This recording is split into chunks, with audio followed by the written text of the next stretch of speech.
Assalamualaikum warahmatullahi wabarakatuh. Perkenalkan, nama saya Madeyanti, NPM 19711039 dari kelas produksi tanaman pangan 3B. Di sini saya akan menjelaskan tentang hama penting pada tanaman padi. Dalam berbudidaya, kita tidak terlepas dari organisme pengganggu tanaman atau yang sering disebut OPT. Hama, penyakit, dan gulma karena OPT ini bisa mengakibatkan kehilangan hasil, bahkan menyebabkan gagal panen.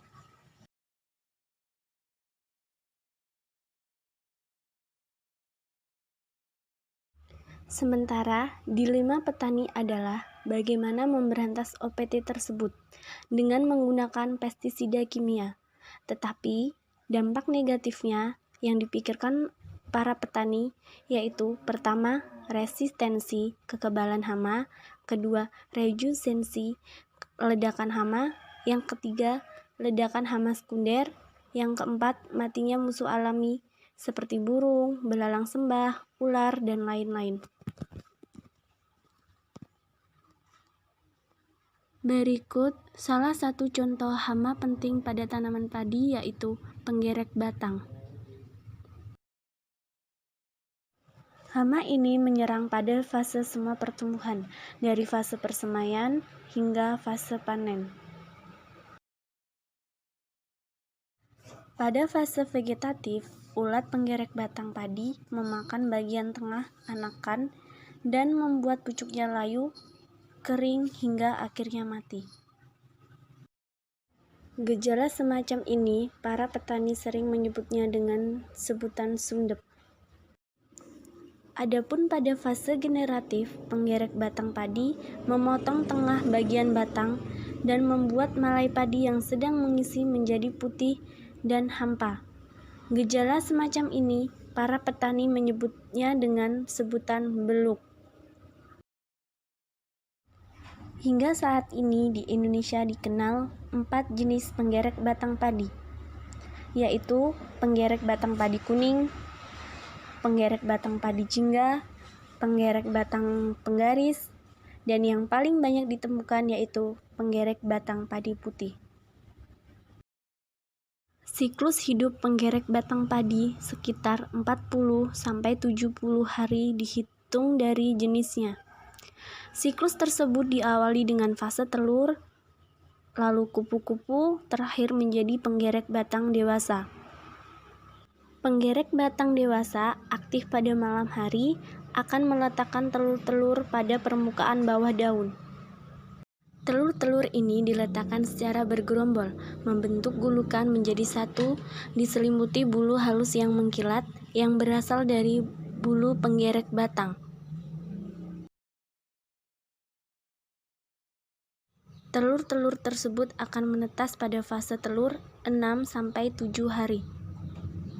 Setelah menetas, ulat-ulat ini menuju ke pangkal pada tanaman padi untuk mulai menggerek anakan lalu masuk ke batang. Kadang penggerek menyerang akar dan membuat anakan kerdil dan mati. Lamanya fase ulat 28-35 hari. Selain itu, mereka akan terus merusak pembuluh batang bagian dalam. Serangan membuat tengah batang putus sehingga mudah terlepas saat dicabut. Setelah menyelesaikan fase ulat, memasuki fase kepompong. Fase kepompong 6-23 hari. Setelah itu, ia akan menjadi kupu-kupu dan bisa memulai berkembang biaknya lagi. Hama penggerek batang padi menyerang pada fase pertumbuhan tanaman. Oleh karena itu, tekanan pengendalian harus secara terpadu. Pengendalian terpadu sesuai fase tanaman, dari fase pratanam, fase persemaian, fase vegetatif, dan fase generatif.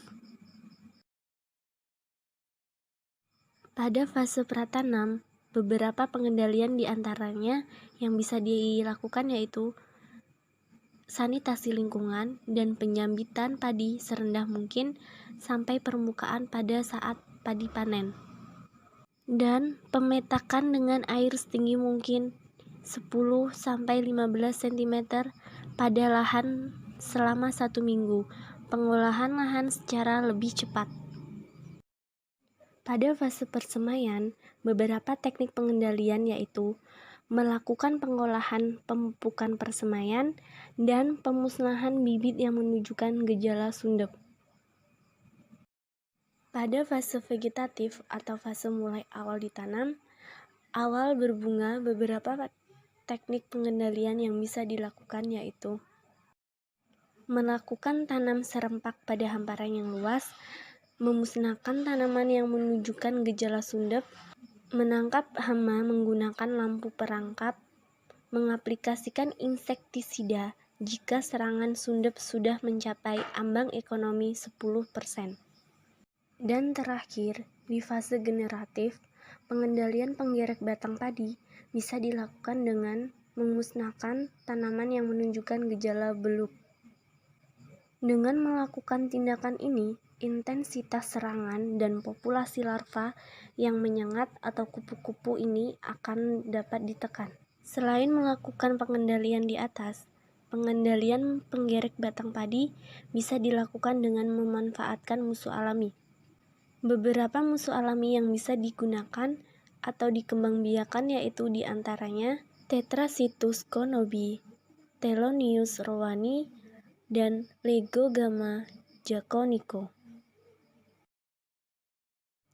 Dan yang terakhir, teknik pengendalian bisa dilakukan dengan cara kimia, menggunakan insektisida.